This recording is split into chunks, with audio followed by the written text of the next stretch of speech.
할렐루야. 네. 날씨가 한 주 만에 갑자기 이렇게 많이 추워졌습니다. 건강 여러분들 감기 걸리지 않으시도록 또 건강하시길 바랍니다. 우리 영철 형제 지난주에 수술했는데 이렇게 건강한 모습으로 다시 보게 돼서 기쁩니다. 경례의 박수 한번. 감사합니다. 네, 코가 더 훨씬 더 멋있어졌어요. 살짝 높이 달라고 했습니다. 네, 조심하시 들어가기 전에. 네, 콧대가 조금 높아진 것 같아요.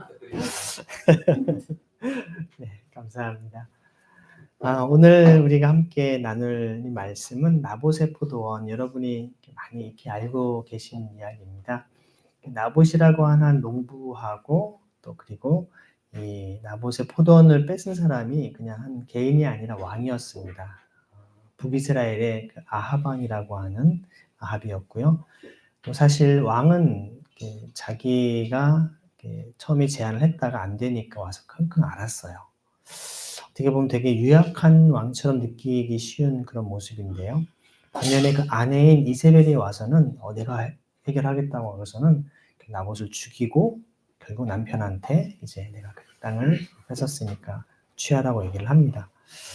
오늘 단순한 이런 이야기지만 이 나봇의 포도원이 어떤 우리에게 의미가 있는지를 한번 깊이 살펴보고자 합니다. 제가 지금 계속해서 구약성경 안에 있는 희년의 말씀들이 어떠한 것인지 또 희년을 어떻게 실천하고 성취했는지에 대한 부분들을 말씀을 하고 있는데요. 그런 맥락에서 오늘 이 본문도 역으로 희년이 어떻게 무너지고 있는지, 희년을 실천하지 않는 왕이 어떠한 상태인지를 우리에게 보여주는 말씀입니다. 여러분이 오늘 읽은 말씀 열왕기상 21장인데요. 사실 그 20장에 대한 내용들을 보면 그 북이스라엘을 쳐들어온 군대들 이야기가 나옵니다. 여러분 간략하게 대충 말씀을 드리면 주전 한 1002년 정도에 그 다윗 왕이 이제 등극을 합니다. 그리고 이제 아들인 솔로몬이 이제 성전을 건축을 하게 됩니다. 그리고서는 그 솔로몬의 아들 때에 북쪽하고 남쪽이 서로 이제 갈라지게 되죠. 르호보암과 여로보암으로 이제 갈라지게 됩니다. 남유대가 이제 원래 다윗의 그런 유다 지파의 어떤 정통들이 이어지고 북이스라엘은 이제 사마리아를 중심으로 다른 이제 가문들이 통치를 하게 되죠. 그러다 보니까 예루살렘 성전과 또 다윗 왕조에 대한 것을 강조하는 그들의 신앙과 신학사상 속에서는 북이스라엘 왕들은 단 한 명도 긍정적인 평가를 받은 왕이 없습니다. 근데 그 가운데 수많은 왕들이 있었는데 그 중에 가장 악한 왕의 대명사가 바로 오늘 나온 아합 왕입니다. 그럼 아합 왕이 도대체 무슨 악한 일을 했길래 이렇게 악한 왕의 대명사로 불리는가? 아합 왕의 아버지는 오므리 왕입니다. 그래서 오므리 왕조의 두 번째였고요. 오므리 왕조 때는 사실 주전 한 870년 혹은 850년까지 이제 실제 한 22년 동안 통치를 했었는데 그때가 그 아버지 오므리 왕이나 아합 왕 때가 굉장히 그 고대 근동에서 강력한 힘을 지녔고 또 굉장히 경제력으로도 아주 발전했던 그런 시기였었습니다. 사실 어떻게 보면 북이스라엘의 왕 가운데 세상적인 판단 기준으로 보면 경제적으로 굉장히 강력한 영향을 끼쳤던 왕들이라고 부를 수 있는 그런 가문입니다. 그런데 이제 922년에 남북이 분열되고 나서 실제로 722년, 약 200년 정도 지나면 북이스라엘이 아시리아라고 하죠. 북쪽의 시리아에게 점령을 당해서 실제로 멸망을 하게 됩니다. 그 아시리아의 수도는 여러분 혹시 어딘지 아시나요? 네, 요나서에 나오는 그 지역 있죠? 네, 니느웨라고 여러분 들어보셨을 겁니다. 니느웨. 그러니까 요나가 사실 거기에 가려고 하지 않았던 것도 그런 맥락입니다. 자기들 계속 괴롭히고 그 722년에 어떤 그들이 멸망을 당하기 전에 요나서는 한 750년경에 쓰였던 거거든요. 그러니까 바로 금방 공격을 한 게 아니라 계속 옛날에는 정말 수십 년, 수백 년에 걸쳐서 그들을 고통을 줬기 때문에 자기들의 고통을 주는 곳의 수도에 가서 복음을 전하라 하니 하나님의 어떤 그 회개의 메시지를 선포하라고 하니 가지 않으려고 했던 것입니다. 아무튼 지금은 850년 전후기 때문에 이미 아직 멸망되기에는 한 100년은 남았지만 강력했다는 얘기입니다. 여전히 이 20장에 보면 바로 아시리아의 군대가 쳐들어와서 이제 북이스라엘과 전쟁하는 장면이 나옵니다. 그래서 실제로 처음에 와가지고 자, 너네들 모든 금과 음 다 내놔라. 그리고 너네 아내, 자식들 다 나한테 바쳐라. 라고 얘기하니까 이제 아합 왕이 무서워서 처음에는 어떤 재물은 줄 수 있지만 자식들과 아내는 줄 수가 없다라고 하니까 이제 굉장히 거기 또 이제 경로에서 실제로 전쟁을 벌입니다. 하나님의 어떤 전적인 은혜로 그들 다 무찌르죠. 군대 장관을 잡아서 심판을 해야 되는데 놓아줍니다. 놓아주는 장면의 얘기를 가만히 보면 마치 아합 왕에게 굉장히 나중에 그쪽에 다메섹이라고 하죠. 이제 다메섹 와서 이제 뭐 이런 곳에 와서 그들에게 엄청난 뭐 혜택을 줄 것처럼 이야기를 하는 장면들이 나옵니다. 결국에는 그런 어떤 거를 이제 다 하나님의 말씀대로 그들이 하나님의 심판을 행하지 않은 것에 대해서 선지자가 강력하게 항의하는 아합을 규탄하는 내용이 이제 나옵니다. 사실 그 20장 34절에 나오죠. 벤하닷은 아합에게 말하였다. 나의 부친의 왕의 부친에게서 빼앗은 성들을 다 돌려드리겠습니다. 나의 부친이 사마리아 안에 상업 중심지인 광장을 만든 것 같이 임금님께서도 손수 다마스쿠스 안에 그러한 광장을 만드십시오. 그러자 아합은 그러면 나는 그런 조약을 조건으로 하고 당신을 보내드리겠소 하고 말한 뒤에 그와 조약을 맺고서 베나닷을 놓아주었다. 베나닷은 바로 시리아의 군대를 몰고 와서 이스라엘 백성들을 실제로 심판하려고 했던, 죽이려고 했던 자들이 대장이었는데 그를 사실 죽일 수 있었지만 놓아준 겁니다. 풀어준 겁니다. 여기에 대해서 이제 한 선지자가 아합을 규탄하죠. 사실 아합 자신이 자신과 가족들 또 실제 자식들까지도 다 이제 끌려갈 수밖에 없었던 상황을 경험했음에도 불구하고 하나님의 전적인 은혜로 이 모든 것을 해결을 했습니다. 그런데 이제 그는 자기의 사마리아 이제 성으로 돌아와서 지내는 가운데 오늘 이 본문 말씀이 시작이 되는 것을 봅니다. 그러니까 북이스라엘이 실제로 722년에 멸망하기 전에 한참 강성하게 잘 나가던 심지어 이 시리아 군대도 무찌르고 그들 다 돌려보낼 정도의 역할을 했었던 그런 강력한 왕이었는데요. 그것은 어떤 것을 말하냐면 어떤 군사력이나 경제력이나 정치적으로 굉장히 힘이 있는 시기였다라는 것을 보여줍니다. 여러분이 아시는 남유다의 가장 별과 같이 빛나는 이스라엘의 위대한 왕 다윗 왕도 여러분 언제 밧세바를 범하는 죄를 범하였습니까? 뭔가 고통과 어려움이 있을 때가 아니었었습니다. 실제로 굉장히 강력한 그런 어떤 군사력과 정치적인 힘을 가지고 있었을 때였습니다. 심지어 다윗이 그렇게 함께 그런 아둘람굴의 공동체를 진두지휘하면서 전쟁에 나갔던 다윗이 실제 그 전쟁에서는 자기는 나가지도 않았습니다. 부하들을 내보내고 심지어 그 밧세바의 남편은 우리아를 결국 최전방에 이제 전선에 내보내가지고 죽게 만드는 살인까지 저지르는 그런 일을 했었던 것입니다. 사람이 어떤 타락하고 넘어지는 것을 보면 어떤 어려울 때 그렇지 않습니다. 고린도전서 10장 12절 말씀에도 보면 선줄로 생각하거든 넘어질까 조심하라 라고 말씀합니다. 잘 나갈 때 사실 우리가 조심해야 된다는 얘기입니다. 오늘 이 아합도 사실 그러한 측면을 보게 되는데요. 말씀을 좀 보면서 한번 조금 살펴보도록 하겠습니다. 그 뒤에 이런 일이 있었다. 그 뒤라고 하는 일은 앞에 나오는 바로 시리아와 이제 북이스라엘의 전쟁을 치고 나서 다 몰아낸 다음이었었습니다. 이스라엘이 아닙니다. 지명입니다. 이스라엘 사람 나봇이 이스라엘 땅에 포도원을 하나 가지고 있었는데 이 크기가 어떤지는 모르겠습니다. 근데 그 포도원은 사마리아 왕 아합의 궁 근처에 있었다라고 얘기를 하고 있습니다. 왕이 있는 궁 근처 뭐 어떤 학자들에 의하면 이것이 뭐 실제로 그 진짜 궁이 아니라 뭐 별장 같은 궁이다라고 하는 학자도 있습니다. 정확한 것은 표현되어 있지는 않지만 아합이 이제 왕이 지금 전쟁에서 승리한 왕입니다, 여러분. 개선 장군들도 보통 보면 전쟁에서 장수들이 승리하고 뭘 해줍니까? 많은 어떤 상을 주는데 그 상 핵심이 뭡니까? 네, 땅을 주는 겁니다. 토지를 두는 겁니다. 그러니까 왕은 사실 고대 근동의 쭉 여러 가지 역사적인 사실을 보면 전쟁을 해서 그 땅을 차지하고 땅들을 장수들에게 더 물려주는, 그러니까 전쟁에 더 열심히 나가서 전쟁을 했던 것이죠. 근데 아합은 지금 나봇이라고 한 농부를 불러다가 뭐라고 제안하냐면요. 그대의 포도원이 나의 궁 가까이에 있으니 나에게 넘기도록 하시오. 나는 그것을 정원으로 만들려고 하오. 내가 그것 대신에 더 좋은 포도원을 하나 주겠어. 그대가 원하면 그 값을 돈으로 계산하여 줄 수도 있어.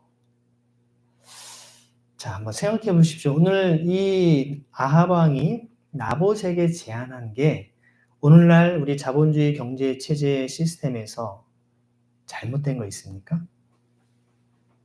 권사님께 여쭤볼게요. 지금 아합 왕이 나봇이라는 농부를 불러다가 야, 이거 되게 좋은 땅을 네가 갖고 있네. 내가 좀 정원으로 하려고 하니까 용도 변경을 해서 내가 좀 사용할 거니까 내가 다른 땅을 줄게. 더 좋은 땅 줄게. 아니면 뭐 원하면 내가 값으로 얼마든지 쳐줄게. 얘기했어요. 그럼 이게 좋은 것일까요? 아니면 나쁜 제안일까요? 좋은 제안일 수 있죠. 그렇죠? 사실 오늘 자본주의 사회에서는 사람들이 최근에는 뭐 김포가 무슨 서울시에 편입이 된다 안 된다 이런 말들을 하면 당장 아파트 가격부터 막 들썩이기 시작합니다. 뭔가 예를 들어서 여기 지하철이 들어온다, 정부 시설이 들어온다 그러면 바로 사람들이 집을 싸게 내놨다가도 땅을 싸게 내놨다가도 뭐 2배, 3배 확 올립니다. 그렇죠. 지금 왕이 지금 땅을 사겠다고 한다고 했으니 야 이건 진짜 이거는 좋은 기회다. 그러니까 실제로 그 땅값에 더 많은 금액을 내가 정말 두둑하게 한몫 챙겨야지 할 수 있는 상황이기도 하고요. 거꾸로 얘기하면 이 당시 왕은요. 절대 권력을 지닌 사람입니다. 오늘의 대통령과는 비교가 안 됩니다. 네. 그런 절대 권력자의 제안이니 야 이거 왕이가 잘못 보였다가는 우리 가문이 이거 다 그야말로 다 완전히 다 무너질 수 있으니까 왕의 비유를 잘 비춰주기 위해서라도 임금님 무슨 말씀입니까? 왕께서 원하신다면 제가 그냥 무료라도 드려야죠. 그냥 임금님 쓰십시오. 이런 마음으로 하면 야 그래도 내가 왕인데 그냥 뺏을 수 있겠어. 내가 더 좋은 거 줄게. 이렇게 하면서 정말 무언가 자신의 가문이 대대로 이제 왕과 뭔가 좋은 관계를 맺는 서로의 기회로 여기지 않겠습니까? 정치적으로나 경제적으로나 여러 인간적인 차원에서 너무나 좋은 기회인 겁니다. 이렇게 좋은 기회를 나봇은 뭐라고 말합니까? 왕에게? 정말 나봇은 요즘 표현하면 바보 같은 사람이에요. 뭐라고 얘기합니까? 한번 읽어봅시다. 시작. 3절. 제가 조상의 유산을 임금님께 드리는 일은 주님께서 금하시는 불경한 일입니다. 이거 진짜 아합이 얘기를 했는데, 왕이 얘기했는데, 한 일개의 농부가 지금 왕의 마음을, 자존심을 건드렸어요. 제 조상의 유산으로 받은 건데, 그거를 임금님께 드리면, 왕께 드리면, 이거는 주님이라는 건 누굴 얘기합니까? 여호와 하나님을 얘기합니다. 하나님께서 금하신 일 아닙니까? 근데 이 하나님이 금하신 그 불경한 일을 행하는 거 아니겠습니까? 자, 지금 가만히 상황을 생각해 보십시오. 자, 지금 내가 이 땅을 갖고 싶은데 내가 다른 데 더 좋은 땅으로 내가 대토해 줄게. 아니면 내가 많은 돈을 정말 두둑히 쳐줄게. 얼마든지 돈을 받고 다른 데 땅을 사든지 아니면 더 좋은 땅을 대토를 받든지 아무런 문제가 없는 것인데 이 나봇은 왕에게 뭐라고 얘기하나요? 조상의 유산을 받은 건데 이걸 임금님께 드리는 거 이거 말도 안 됩니다. 여호와 하나님이 금하시지 않았습니까? 라고 이야기를 해요. 불경한 일이라고 얘기를 해요. 여러분 이게 왜 그럴까요? 어떻게 이런 얘기를 할까요? 조금 더 아합의 답을 보고 우리가 좀 더 생각을 해보기 원합니다. 한번 4절 말씀 읽어보겠습니다. 시작. 아합은 이스라엘 사람 나봇이 그 포도원을 조상의 유산이라는 이유로 양도하기를 거절하였으므로 마음이 상하였다. 화를 내며 궁으로 돌아와서 침대에 누워 얼굴을 돌리고 음식도 먹지 않았다. 자, 지금 아합이 얼마나 기분이 나쁜지가 아주 자세하게 상세하게 설명이 되어 있어요. 그 이유를 다시 한번 설명합니다. 그 나봇이 거절했어요. 감히 이 일개의 농부 녀석이 내 제안을 거절해? 거절감에 대한 굉장한 내가 정말 전쟁에서 저 막강한 시리아 군대들도 내가 물리친 그런 왕인데 이해가 되시죠? 마음이 상했어요. 그럼 당장 왕한테 이놈의 자식이 하면서 바로 그냥 여봐라 하고 이제 저자를 당장 잡아다가 이렇게 할 수도 있는데 아하방이 화를 내면서 궁으로 돌아왔어요. 아무런 것도 못했어요. 그리고 침대에 누워서 얼굴을 돌리고 음식도 먹지. 보통 이럴 때 무슨 어린아이들이 삐질 때 이렇게 하죠. 삐져가지고 침대 이불 뒤집어 쓰고 안 먹어 막 하면서 이제 하는 마치 어린애처럼 이렇게 삐져가지고 정말 완전히 이런 정말 마음이 씩씩대고 있는 모습을 본다는 것이죠. 여러분 이거 이상하지 않습니까? 이 상황이 굉장히 이상해요.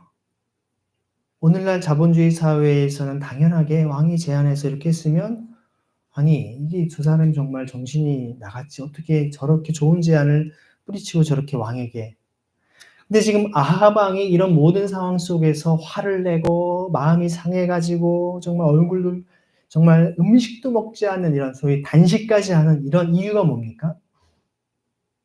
그 이유가 무엇일까요? 결정적인 이유가 무엇일까요? 감히 농부가 나를 자존심을 상하게 해? 그것 때문에 그랬을까? 저 녀석이 나를 무시해? 무시함 때문이었을까요? 이 아합의 지금 끙끙대는 이 화가 난 그 이유의 핵심이 무엇일까요? 맞는 말이죠. 맞는 말이기 때문에 그래요. 다시 말하면 사람은 자기가 원하는 것을 할 때 기분이 좋아요. 내가 말한 것이 그대로 이루어지는 게 좋은 겁니다. 여러분. 창세기 1장에 여러분 토브라고 하는 단어가 처음 나옵니다. 선이라고 하는 단어, 좋다라고 하는 단어. 여호와 하나님께서 빛이 있으라 하시니 빛이 있었고 보시기에 심히 좋았더라. 좋았다라고 하는 단어가 히브리어로 토브라고 하는 단어인데 토브라는 단어는 그냥 마음이 좋은 것일 수도 있지만 하나님이 말씀하신 것이 그대로 이루어졌기 때문에 좋은 것입니다. 여러분 선의 개념은 하나님의 말씀이 그대로 이루어지는 것이 선입니다. 착하고 좋은 거 그게 아닙니다. 그런 차원의 사람들 대부분 기분이 나쁘다, 악하죠. 그 이유가 뭐냐면 자기가 원하는 대로 되지 않은 거예요.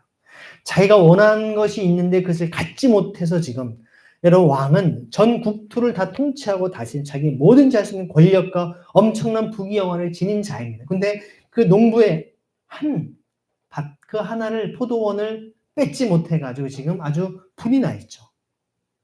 근데 왜 뺏지 못했습니까? 나봇이 지금 이것을 거절할 때 그는 단순히 저 안 됩니다. 주기 싫은데 이렇게 하지 않았어요. 여호와 하나님께서 그만 불경한 일을 아닙니까? 지금 왕이 절대 권력을 지닌 아합 왕이 요청을 하는데도 불구하고 더 높으신 만군의 여호와 하나님의 말씀의 권위에 근거해서 그건 잘못된 겁니다. 불경한 일입니다. 불경은 누구에게 불경입니까? 하나님을 온전히 공경하지 못하는 잘못된 일입니다라고 얘기한 것이죠. 하나님의 말씀의 권위에 비추어서 왕에게 안 된다라고 얘기한 겁니다. 그 말이 맞기 때문에 아합 왕이 돌아가서 끙끙대고 있는 겁니다. 그럼 도대체 주님께서 금하신 게 뭡니까? 오늘날 여러분 자본주의 사회에서 그거 땅을 팔고 대토해주고 이거 여호와 하나님이 금하신 건가요? 자본주의 사회, 그 당시 고대 사회는 오늘날 자본주의 이런 시스템도 제대로 안 돼 있기 때문에 그런 것이지 오늘은 그런 거 적용하면 안 돼 라고 많은 분들이 얘기를 하세요. 여러분 희년의 가장 핵심적인 메시지가 토지에 대한 권리를 모든 사람에게 주님께서 누리기를 원하십니다. 그래서 레위기 25장에 보면 토지는 다 내 것이다. 토지를 영영히 팔지 말라라고 주님 말씀하세요. 토지는 사고 파는 게 아니에요. 토지는 사는 것이 아니라 사는 곳입니다. 그렇죠, 여러분? 땅은 누군가가 돈이 많은 사람이 땅을 사들이기 시작하면 여러분, 예를 들어서 이렇게 생각해 보세요. 우리나라에 돈이 많은 정말 수백조의 재산을 가지고 수십조의 재산을 가지고 있는 사람이 북한 땅에 내가 한 도 정도, 도시 전체를 내가 사버리겠다. 그리고 거기 사는 사람 다 몰아내겠다. 가능한 일입니다, 여러분. 자본주의 시스템에서는 그게 당연하게 일이에요. 이런 것들이 발생할 수 있기 때문에 지금도 전 세계의 상위 1%가 전 세계 모든 부의 절반 이상을 다 사유하고 독식하고 있습니다. 이 말씀을 정확하게 나봇은 희년의 말씀을 알고 있었고 희년의 말씀에 근거해서 임금님과 저와 가문이 다르고 지파가 다르지 않습니까? 그러면 가문이 다르면 물려받은 땅이 다른데 그러면 이 땅을 제가 설령 팔았다 손치더라도 자, 희년이 되면 다시 돌려줘야 되는 거 아시지 않습니까? 그리고 저는 이거 하나 가지고 포도원 가지고 이거로 저는 생계를 제가 하고 어려서부터 지금 지금 이 나이까지 이 땅을 바라보고 제가 경작하며 살아왔는데 여기를 떠나라 하면 제가 어디를 갑니까? 그런 마음들이 담겨 있는 것입니다. 더 좋은 땅, 더 많은 돈이 필요한 것이 아니라 여기에 대한 희년의 하나님의 말씀을 순종해야 되지 않습니까? 라고 이야기를 한 것이죠. 아합 왕이 끙끙댄 이유는 바로 하나님의 말씀을 알고 있었기 때문에 그것을 어길 수가 없어서 자기 뜻대로 되지 않으니까 자기는 원하는데 하나님의 말씀의 기준이 있는 것을 알기 때문에 그는 끙끙대고 힘들었던 것입니다. 적어도 이 순간까지는 아합 왕은 희년의 말씀, 이 가장 악한 왕의 대명사로 불리는 아합도 희년의 하나님의 말씀을 토지법을 순종하고 있음을 보여주는 것입니다. 그렇다면 역으로 왜 아합 왕이 가장 악한 왕의 대명사로 불렸을까요? 뭘 어겼기 때문에? 희년의 토지법을 어겼기 때문에. 그것은 곧 인간을 노예어 만드는 그런 것이기 때문에 그렇습니다. 음식도 먹지 않아요. 사실 이렇게 소위 많은 권력과 부귀영화를 누리는 사람이 음식을 먹지 않는 것은 두 가지입니다. 다이어트하기 위해서 아니면 자기 아주 불쾌한 일 때문에 정말 도무지 음식이 넘어가지 않아서 먹지 않는 것입니다. 없어서 먹지 못하지 않습니다. 하지만 가난한 사람은 왜 음식을 먹지 않습니까? 왜 먹지 못합니까? 먹을 게 없기 때문에 그렇습니다. 그렇죠? 실제로 이 많은 것을 쌓아두고 있는 사람들이 가난한 사람들에게 이렇게 나누지 못하는 이유는 어디에 있을까요? 베풀지 못하는 이유는 왜 그럴까요? 아까도 제가 그런 말씀을 드렸는데 돈을 많이 가지고 계신 분들은 사람들을 만나면 누군가 찾아오면 불안해해요. 근심합니다. 걱정해요. 왜 그럴까요? 저 인간이 내 또 재산을 노리고 오는 것은 아닐까. 뭔가 이런저런 이유를 가지고 어려우니 나에게 도움 좀 달라고 돈을 타내려고 오는 것이 아닌가. 다 사람들을 그렇게 대합니다. 누구를 대하든. 그래서 그런 분들은 그런 돈과 엮이지 않고 관계를 맺고 얘기하다 보면 신기해합니다. 돈 필요한 게 아니었어? 저는 돈이 필요하지 않습니다. 돈으로 무언가를 마음대로 할 수 있는 사람은 돈으로 컨트롤되지 않는 사람을 되게 어려워합니다. 마찬가지죠. 권력이 있는 사람은 권력의 명과 욕심이 없는 사람을 컨트롤하기 정말 어려워합니다. 근데 이렇게 그런 사람들이 돈을 쌓아두고 자기가 컨트롤하고 사람들을 뭔가 다 경계하는 그들의 마음속에 왜 그들이 그렇게 쌓아두고 자기 먹을 거 충분한데도 왜 쌓아둡니까? 자식들, 손주들 물려주려고 그러죠. 근데 여러분, 그 자식들이 그 재물을 이제 받을 때쯤 되면 그 자녀들은 뭘 원할까요? 자녀들이 부모의 재산을 상속받을 때쯤 되면 그 자녀들은 그 부모를 향해서 어떤 마음을 품을까요? 저분 언제 돌아가시나? 언제 돌아가시나? 혹시 형제가 많다면 혹시 누구한테 특별히 더 저기 하지 않을까? 아주 형제들을 경계하면서 괜히 옆에 붙어가지고 막 뭔가 이렇게 사바사바하고 하는 그런 형제 있으면 더 아주 그냥 형제들끼리 원수가 돼버리는 부모가 정말 자녀를 사랑해서 사랑스러워서 예뻐하고 잘해주고 잘 먹이는 것 그건 인간의 자연스러운 것일 겁니다.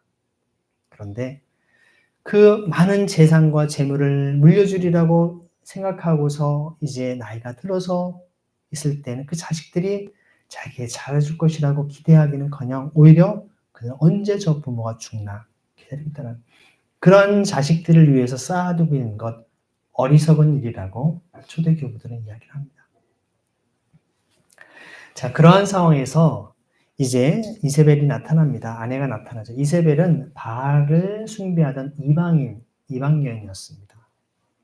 그래서 바알을 숭배하는 바알법은 바로 하나님의 토지법을 무너뜨린 일을 하게 되는데요. 왜 그런가 물어봅니다. 대답하죠.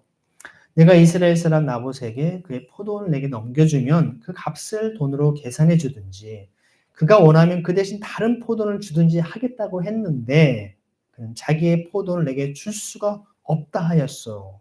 그 때문이에요. 자, 여기에서 우리는 한 가지 추측을 할 수 있어요. 아합이 정말 하나님의 말씀을 두려워하고 경외하는 사람이었다면 여기에서 뭔가를 더 설명했어야 돼요.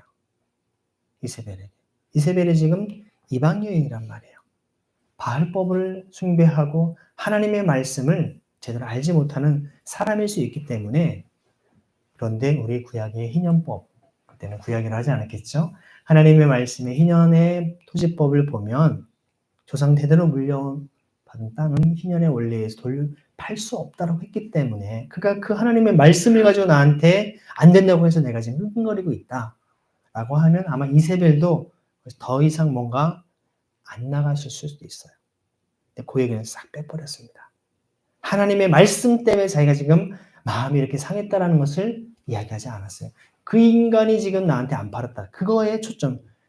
하나님의 말씀을 거역하고 불순종하는 자신의 이 권력자의 엄청난 것을 다 누리고 있음에도 불구하고 그거 조금 더 나누지, 더 뺏지 못한 것에 대해서 아주 안타까워하는, 아주 마음이 상한 자신의 마음을 고스란히 얘기한 것이죠. 그 때문이라고 얘기하죠. 그러니까 이세벨이 뭐라고 합니까? 당신이 이스라엘을 다스리는 임금님 아닙니까? 왕이 돼가지고 어디 일개 농부의 땅도 못 뺏어가지고 그러냐라고 지금 얘기하는 겁니다. 음식 드시고 마음 좋게 먹어. 내가 임금님 거로 만들어드리겠다. 나봇의 포도원을. 하나님의 말씀을 거역해서 하겠다라는 겁니다. 자, 여기까지 보면 이세벨이 하나님의 말씀을 잘 몰라서 그런가 보다 할 수 있는데요. 근데 그것도 사실 그런 환상도 깨집니다. 왜냐하면 8절을 보면 이세벨이 아합의 이름으로 이제 편지를 쓰죠. 옥새까지 임봉하고 왕의 역할을 자기가 다 합니다. 이거는 왕이 허락하지 않고서는 할 수 없는 겁니다. 나중에 최종 책임은 다 아합 왕에게 하나님의 선지자들이 경고하고 있는 것을 보게 됩니다. 마치 아담과 하와가 선악과를 따먹을 때 저는 몰랐는데요. 하와가 먹을 줄 몰랐는데요. 이런 태도를 취하는 그냥 아내가 줘서 그냥 하와가 그냥 줘서 저는 먹었을 뿐입니다. 이런 식이죠. 아담과 하와가 똑같이 하나님의 처벌을 받는 것을 우리는 알지 않습니까? 여기 이세벨이 이런 악을 행했지만 이 악을 행하는 것을 묵인하고 그냥 아무런 제지를 하지 않은 아합 왕의 죄악이 더 크다는 거죠. 최고 권력자가 모든 책임을 져야 된다는 것을 보여주는 대목입니다. 그래서 그 편지를 나봇이 살고 있는 성읍의 원로들과 귀족들에게 보냅니다. 이 내용을 가만히 보면 금식을 선포하고, 금식을 선포하라고 하는 것은 굉장히 엄청난 그들에게는 두려운 일입니다. 나봇을 백성과 높이 앉게 하라는 거 아주 전략적으로. 그리고는 건달 2사람과 그와 마주 앉게 해가지고 나봇이 하나님과 임금님을 저주하였다라고 증언하게 한 다음에 그를 끌고 나가서 돌로 쳐 죽이라고 얘기합니다. 자, 지금 이세벨이 지금 요청하고 있는 내용들은 철저하게 하나님의 말씀에 근거한 방식을 활용하고 있어요. 어떤 측면입니까? 어떤 사람을 재판할 때 반드시 증인 2-3사람이 있어야만 그 사람을 처형할 수가 있었던 겁니다. 근데 그 구체적인 하나님의 말씀 어떻게 악용할지를 정확하게 아주 파악하고 악용하고 있다는 것이죠. 건달들 세워가지고 거짓 증인 세워서 그를 하나님과 왕뿐만 아니라 정말 하나님까지도 저주했다라고 하는 하나님 모독한 자라고 돌로 쳐 죽이라는 것이죠. 그리고 돌로 쳐 죽이라고 재판 결과까지 다 결정을 내버립니다. 근데 이거를 누구한테 지금 요구한 겁니까? 성읍의 원로들과 귀족들. 자, 여러분 이런 것이 바로 성읍의 어떤 그 원로들을 모아놓고 같이 재판하는 것을 보통 여러분 미슈파트 한다고 합니다. 하나님 나라의 통치 원리는 미슈파트하고 쯔다까 한다고 했죠. 공평과 정의라고 번역하지만 업무는 재판하는 겁니다. 억울한 사람의 억울함을 풀어주는 것입니다. 이렇게 하나님을 모욕하고 저주하는 자를 잡아서 처형하고 때로는 재판하는 이런 자리가 바로 미슈파트 하는 것입니다. 하나님 나라의 통치 원리인 가장 중요한 미슈파트를 이렇게 이세벨이 다 무너뜨린 것입니다. 거짓 증인들을 통해서. 여기에 원로들과 귀족들은 절대 권력자의 또 이런 명령 앞에서 왕이 보낸 거 아니겠습니까? 이세벨이 작업을 했지만 누구의 이름으로 나간 겁니까? 지금 아합의 이름입니다. 왕이 명령한 겁니다. 왕이 명령했는데 지금 원로들이나 귀족들이 거절해? 지금 시리아 군대도 다 물리친 막강한 지금 절대 군주인데 거절할 수가 없죠. 한 농부, 감히 이 녀석이 하나님과 왕을 분명히 그들은 알았을 겁니다. 왕을 뭔가 모욕했구나. 그들은 실제 그거에 대한 내용들을 들으려고 하지 않았을 것입니다. 이 요구에 대해서 아마 나봇은 분명히 다시금 그 많은 사람들 앞에서 얘기했겠죠. 왕이 이렇게 요구했는데 나는 여기에 대해서 분명히 이렇게 하나님의 말씀에 근거해서 얘기했다라고. 하지만 그들은 그대로 합니다. 두 건달들을 통해서 거짓 증거를 세우게 하고 증언을 하게 하고 결국에는 나봇을 돌쳐 죽인 것입니다. 나오죠. 나봇이 하나님과 임금을 욕하였다. 여기에 보면 사실 그 뒤에 어떤 내용이 나오지 않습니다. 아마 나봇은 자신의 항변할 수 있는 기회조차도 분명히 제대로 받지 못했을 가능성이 크다는 것입니다. 그런 이야기를 백성들 앞에서 이것은 아닙니다. 억울합니다. 불의합니다. 이건 아닙니다라고 공의를 외쳤을지 모르지만 그는 아무런 거기에 도움을 받지 못하고 결국 성 바깥으로 끌려나가서 죽게 된 것입니다. 이세벨에게 이 돌에 맞아 죽었다는 사실을 알리게 되죠. 그러니까 이 소식을 듣고 아합에게 얘기합니다. 일어나십시오. 돈을 주어도 당신이 넘기지 않겠다고 하던 이스라엘 사람 나봇의 포도원을 차지하십시오. 나봇은 살아있지 않습니다. 죽었습니다. 죽인 것이죠. 그 인간 죽었으니까 마음대로 이제 그 땅을 차지하라고. 사실 그렇다 해도 그 자식들, 그 가문이 그 땅에 대한 권리를 지녀야 되는 것입니다. 이러한 불의를 행하는 아합 왕은 여기서 어떻게 그래 불의를 행했냐라고 이세벨에게 단 한마디 책망한 측면이 옵니다. 오히려 그 말을 듣고 일어나서 이스라엘은 나봇의 포도를 차지하려고 내려간 겁니다. 실질적으로 자기 땅으로 차지했다는 것이죠. 사실 이러한 하나님의 어떤 희년의 말씀의 법이 성취됐던 그 시대, 이 아합 왕을 끝으로 열왕기상은 끝나버립니다. 다음 장은 거기에 대한 경고에 대한 메시지들이 이제 나오는 이야기들로 끝나고 열왕기상이 끝납니다. 그리고 열왕기하 1장은 아합이 죽은 뒤에라고 얘기하죠. 이러한 어떤 그 모습에 대해서 초대교회의 이 어거스틴의 스승이었던 암브로시우스, 밀라노의 감독이었던 그분이 나봇 이야기라는 책을 썼어요. 설교한 겁니다. 그의 설교 내용을 한번 제가 여러분 조금 길기는 하지만 한번 읽어드리려고 해요. 그대들의 쾌락을 준비하기 위해서 얼마나 많은 민중이 죽임을 당해야 합니까? 그대들의 배고픔은 헛되고 그대들의 영화도 부질없습니다. 어떤 사람은 그대들의 곡식을 쌓아둘 넓은 곡간을 짓다가 지붕 위의 높은 곳에서 거꾸러집니다. 또 어떤 사람은 그대 식탁에 어울리는 포도주를 만들기 위해 어떤 포도를 따야 할지 고르다가 높은 나무 꼭대기에서 떨어집니다. 또 어떤 사람은 그대 식탁에 생선이나 조개가 떨어지지 않게 하려고 일하다가 바다에 빠져 죽습니다. 또 어떤 다른 사람은 토끼 발자국을 따라다니거나 새 잡는 덫을 찾아다니다가 한겨울 추위에 얼어 죽습니다. 또 어떤 사람은 무언가 그대 마음에 들지 못하여 그대 눈앞에서 죽도록 채찍질을 당하고 흘러내리는 피로 잔치상을 적십니다. 부자란 자기 식탁에 가난한 예언자의 머리를 가져오라 명하는 자이며 춤추는 여인에게 상을 주기 위하여 가난한 사람을 죽이라는 명령 말고는 다른 어떤 상급도 찾지 못하는 자입니다. 아무 가진 것이 없는 가난한 사람이 비톡척을 받으면서 끌려가고, 권력자의 식탁에 포도주가 떨어졌다 하여 감옥에 잡혀가고, 잠시 형벌을 미루기 위해 자기 자녀를 경매에 붙이는 것을 나는 내 눈으로 보았습니다. 다행히 그렇게 궁핍한 사람 가운데 그를 도와줄 누군가가 있었습니다. 그 가난뱅이는 자기 자녀와 함께 집에 돌아왔지만 모든 것은 차압당하였고 먹을 것이라고는 아무것도 남아있지 않았습니다. 굶주리는 자녀들 때문에 한숨 짓던 그 사람은 차라리 자녀들을 먹여 살릴 수 있는 사람에게 팔아버리지 않은 것을 후회하기에 이르렀습니다. 결국 그는 마음을 바꾸어 자녀들을 팔기로 결심하였습니다. 가난의 불의와 부성의 힘이 맞부딪혔고 배고픔은 돈을, 본성은 의무를 압박하고 있었습니다. 자녀들과 헤어지기보다는 차라리 자녀들과 함께 죽을 준비가 되어 있었던 그는 떨어지지 않는 발걸음을 옮기려다 되돌리기를 거듭하였습니다. 끝내 의지가 아니라 필요가 승리를 거두었고 아버지의 마음은 필요에 굴복하고 말았습니다. 지난주에 살펴봤던 여러분, 성읍이 완전히 다 포위됐을 때 노예를 잠깐 풀어주지 않았습니까?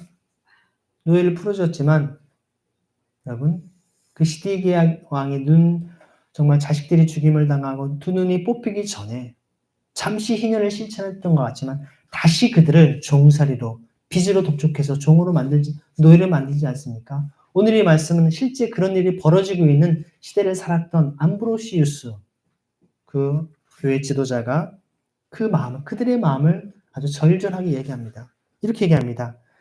자녀들 가운데 어떤 아이를 먼저 넘겨줄지 선택해야 할 때 아버지 마음 안에서 휘몰아쳤을 폭풍에 관하여 이제 생각해 봅시다. 그는 이렇게 말합니다. 어떤 아이를 먼저 팔 것인가? 한 녀석을 판 돈으로는 남은 아이들을 먹여 살리기에 충분하지 않다는 것을 나는 알고 있다. 나에게 유일하게 차고 넘치는 것은 근심뿐이구나. 누구를 줄 것인가? 어느 아이를 곡물상이 기꺼이 바라볼 것인가? 장남을 건네주리라. 그러나 그 아이는 나를 처음으로 아빠라고 불렀다. 그 아이는 자식들 가운데 맞이인데 나는 당연히 장남을 자랑스러워한다. 그렇다면 막내둥이를 주리라. 그러나 나는 그 아이를 더 부드러운 사랑으로 품어왔다. 장남에게는 부끄럽고 막내에게는 가엾은 마음이 든다. 장남의 체면 때문에 한숨 짓고 막내의 앳된 나이 때문에 탄식한다. 장남은 이미 괴로움을 느낄 만한 나이가 되고 막내는 아무것도 모른다. 장남의 고통과 막내의 천진함이 나를 꺾어버리는구나. 다른 아이들을 돌아보리라. 저 아이는 내게 재롱을 더 부리고 이 아이는 나를 더 존경한다. 저 아이는 아빠를 더 닮았고 이 아이는 더 도움이 된다. 저 아이 안에 있는 내 닮은 꼴을 파는 것이며 이 아이 안에 있는 내 희망을 저버리는 셈이다. 불행한 나는 어떻게 해야 할지 알 길이 없으며 누구를 골라야 할지 모르겠구나. 재앙의 얼굴들과 환란의 노랫소리가 나를 애워싸는구나. 여러분, 자식을 노예로 팔아야 되는 그 밤의 부모의 그 심정이 어떠했겠습니까? 어떤 자녀를 넘겨줄지 선택하는 일은 맹수의 광기와도 같다. 동물은 자기 새끼와 자기 자신에게 닥친 위험을 느끼면 어떤 놈을 살리고 희생시키지 않을 것인지를 선택한다. 나의 본성적인 사랑을 어찌 모른 채 하고 잊을 수 있으며 아비의 마음을 어찌 저버릴 수 있단 말인가. 어떻게 자식을 팔려고 내놓을 수 있으며 무슨 말로 가격 흥정을 할 수 있겠는가. 어찌 다른 사람의 손에 아들을 노예로 넘겨줄 수 있으며 어찌 차마 두 눈으로 노예가 된 자식을 볼 수 있겠는가.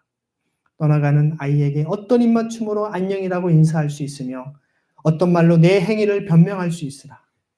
아들아, 나는 내 밥을 위해서 너를 팔았단다. 가난한 사람의 식탁은 부자의 식탁보다 더 불행하단다. 그 자는 다른 사람들을 경매에 붙이니 나는 내 아들을 팔 수밖에 없구나. 그가 강요하니 내 뜻을 굽혀야 한단다. 그리고 나 자신을 더욱 합리하기 위해서 이렇게 덧붙이리라. 아들아, 너는 내 형제들을 위하여 종살이 하는 것이란다. 그래야만 내 형제들에게 끼니라도 구해줄 수 있기 때문이다.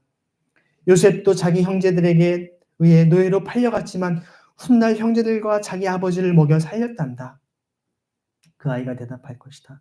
그렇지만 요셉을 판 이는 아버지가 아니었고 오히려 아버지는 요셉을 잃어버렸다라고 눈물을 흘렸습니다. 그 일이 있은 뒤 요셉도 부자의 권력 아래 있다가 겨우 풀려날 수 있었습니다. 그 뒤로도 요셉의 후손은 오랜 세월 동안 이집트 부자의 총세를 했습니다. 아버지, 적어도 부자들이 저를 사지 않는다는 조건이라면 저를 파세요. 고백하건대 나는 망설여진다. 그렇다면 내가 해야 할 일은 무엇이란 말인가? 아무도 팔지 말아야 할지. 그러나 한 아이를 생각하느라 모든 아이가 굶어 죽는 것을 볼 것인가? 한 아이를 넘겨주고 나면 무슨 낯으로 다른 아이들을 볼 것인가? 나의 매정한 부성을 의심하는 그들은 내가 다른 아이들을 팔아치우지 않을까 두려워하지 않겠는가? 부끄러워서 어떻게 집에 돌아갈 것이며 어찌 집에 들어갈 수 있겠단 말인가? 병이 앗아간 것도 아니고 죽음이 거두어온 것도 아닌 아들을 저버리는 내가 무슨 마음으로 그곳에서 살 수 있을까? 올리브 해순 같은 많은 자녀들이 둘러앉은 내 식탁을 무슨 양심으로 바라볼 것인가? 이 가난한 사람이 그대 앞에서 탄식하고 있습니다. 그러나 탐욕은 그대의 귀를 닫아버렸고 그대 마음은 이 비참한 현실의 참상을 부드러워질 줄 모릅니다. 부자여, 모든 백성은 울부짖는데 그대 홀로 굽힐 줄 모르는 이런 성경 말씀을 듣지 않겠는가? 형제와 친구를 위해 돈을 잃어라. 돈을 돌 밑에 숨겨서 썩는 일이 없도록 하여라. 그대가 듣지 않기에 이렇게 외친다. 고통스러운 불행이 있으니 나는 그것을 태양 아래서 보았다. 부자가 간직하던 재산이 그의 불행이 되는 것을. 혹시 그대가 집에 돌아가 아내와 상의하면 팔려간 아이를 사서 풀어주라고 그대에게 권할지도 모릅니다. 아니 오히려 아내는 여신 장신구를 선사해 달라고 그대를 조를 터인데 그것 조금으로도 그대는 가난한 사람을 구제할 수 있습니다. 그러나 그녀는 보석 잔으로 마시고 자줏빛 비단 이불에서 잠을 자고 은으로 된 긴 의자에 편히 기대고 금가락지와 목걸이로 손과 목을 꾸미기에 필요한 돈을 달라고 그대에게 보챌 것입니다. 이 뒤에도 이러한 메시지들이 계속해서 이어집니다. 이 나봇 이야기, 오늘 본문 말씀을 가지고 암브로시우스 초대교부는 이렇게 설교를 하고 있습니다. 정말 부자들은 어떤 반지를 낄까? 어떤 목걸이를 할까? 오늘 우리 집에 대리석을 무엇으로 깔까? 오늘 차를 뭐로 바꿀까? 근데 지금 여러분, 가난한 사람이 자기 자식을 팔아넘겨야 되는 그 고충과 고민을 여러분 들으셨습니까? 300년대, 지금부터 한 1700년 전에 그 시대를 살았던 하나님의 사람 암브로시우스가 그 당시 벌어지고 있는 가난한 사람들의 고충과 아픔의 마음을 대변하듯 그들의 고충을 구구절절 얘기한 것입니다. 어떤 자식을 노예로 팔아야 될지, 무슨 말로 그 자식을 보내야 될지, 그 자식을 노예로 종으로 팔아버린 아버지가 무슨 면모로 가족들을 바라봐야 될지를 지금 구구절 얘기하고 있지 않습니까? 빚을 지고 결국 땅까지 팔아버리고 그래 노예가 될 수밖에 없는 이런 상황. 결국 그런 권력자들은 뺏을 뿐만 아니라 그 사람까지도 죽여버립니다. 가장을 죽여버립니다. 이런 잔혹한 일. 이사야 5장 8절은 그래서 이렇게 합니다. 너희가 더 차지할 것이 없을 때까지 집에 집을 더하고 밭에 밭을 늘려 나가 땅 한가운데서 홀로 살려고 하였으니 너희에게 재앙이 닥친다. 돈이 많은 사람, 땅이 많은 사람, 권력을 많이 지닌 사람 더 얘기합니다. 만족할 줄 모릅니다. 하나님을 경외하고 주님의 은혜 가운데 성령 충만한 사람은요. 이웃의 필요를 보기 시작합니다. 이웃의 고통과 아픔의 마음을 돌아보기 시작합니다. 저 사람이 왜 표정이 저렇게 우울할까? 뭔가 어려운 것은 없을까? 부지런히 돌아봅니다. 자기의 재물, 물질 기꺼이 다 내어줍니다. 그리스도께서 우리를 위해 자기 목숨까지 내어주셨는데 우리가 재물 내어주는 거 대수인가요? 사람들 움켜집니다. 제가 만약에 제 주머니에 1000만 원짜리 수표를 지금 넣고 있다고 한번 생각해 보십시오. 제가 지하철에 탔습니다. 버스 탔습니다. 사람들 다 어떻게 보기 시작할까요? 내 돈을 뺏을 도둑놈이나 강도들이 아닐까? 그런 마음 바라보겠죠. 괜히 다가오면 괜히 움켜쥐고 인간 뭐야? 부자들의 심리가 그거인 겁니다. 가난한 사람, 아무것도 없는 사람은 뭐 줄 게 없는데 뭐가 두렵지? 그냥 사람을 있는 모습 그대로 저분 참 멋있다. 저분 뭐 좀 어려움이 있나? 사람을 사람으로 대합니다. 여러분 돈을 쌓아두고 우리가 필요 이상의 많은 것을 가지고 있을 때 우리가 사람을 바라보는 시선이 왜곡돼 버립니다. 돈 때문에 사람을 죽이고 땅 때문에 사람을 죽이고 자식들끼리 형제 자매 간에 부모 자식 간에도 그런 일들이 벌어지고 있지 않습니까? 하나님이 그러라고 우리에게 재산과 재물을 주신 것일까요? 아니죠. 유튜브 영상에 보니까 그런 게 나와요.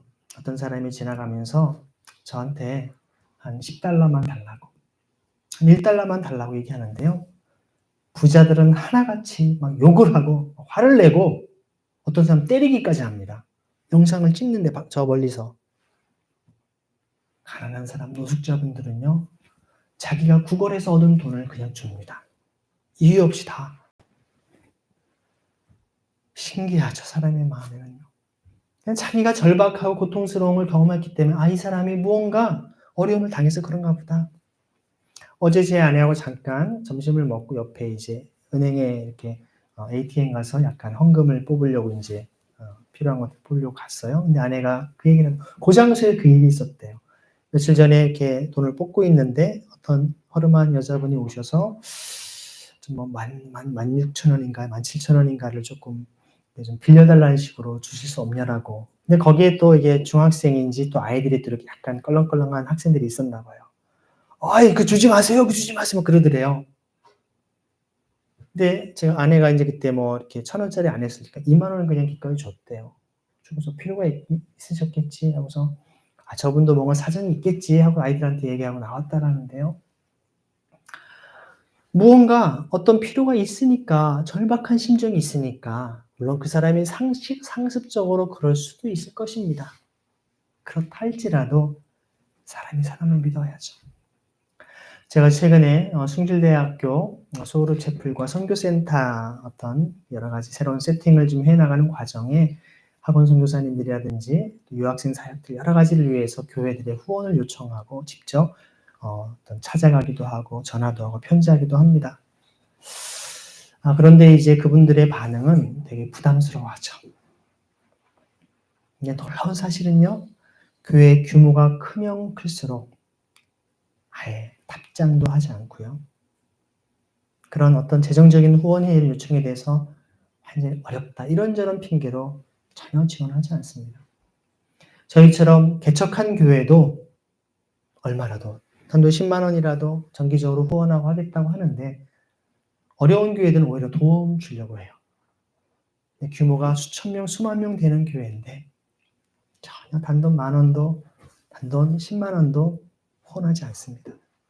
물론 저 같은 사람이 많아서 그렇겠죠. 하지만 왜 그런지 제대로 들으려고도 하지 않습니다. 제가 이름 대면 여러분이 알만한 교회들을 다 그렇습니다.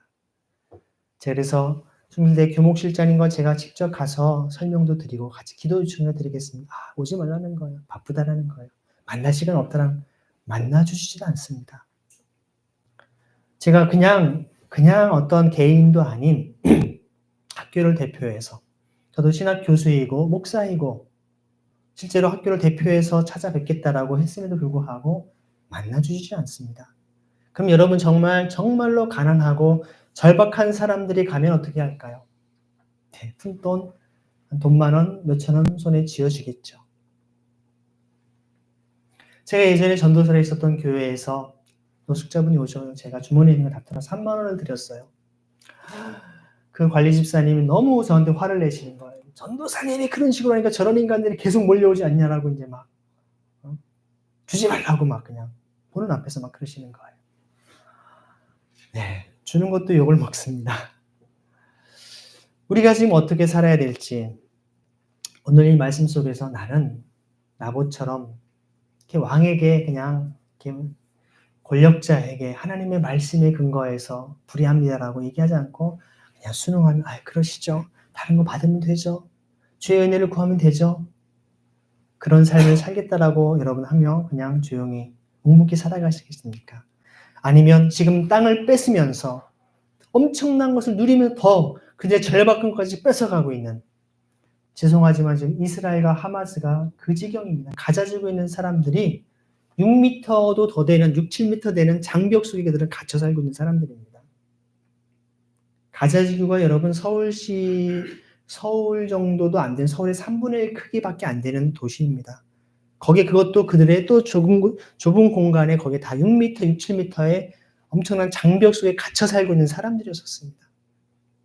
이들이 결국에는 너무나 고통을 당하고 수많은 사람이 정말 그들에게 그들을 정말 진압을 하고 죽임을 당하다 보니 상황을 보니 제가 계속 그 이스라엘과 가자지구 왜 이런 일들이 일어나는 걸 역사를 좀 보니까 근데 이렇게 엄청난 것을 행하지 않고서는 전 세계가 정말 주목하지 않는다는 걸 알기 때문에 소위 말하는 테러까지 일으킨 거예요.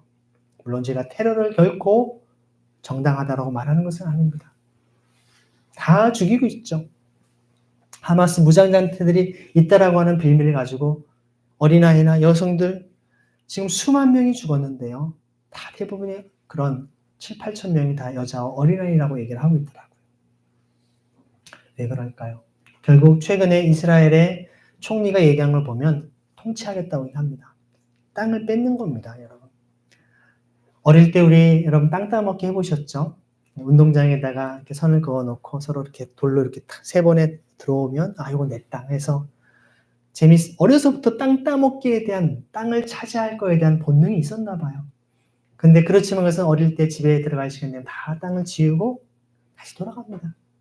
모두가 함께 재미로 장난삼아 할 수 있지만 지금 모든 정치나 경제나 군사력은 재미가 아니죠. 사람을 죽여가면서까지 땅과 권력과 그곳에 있는 모든 자연, 천연 자원까지 다 빼앗아 버린 독식하려고 하는 이런 시대를 살아가고 있지 않습니까?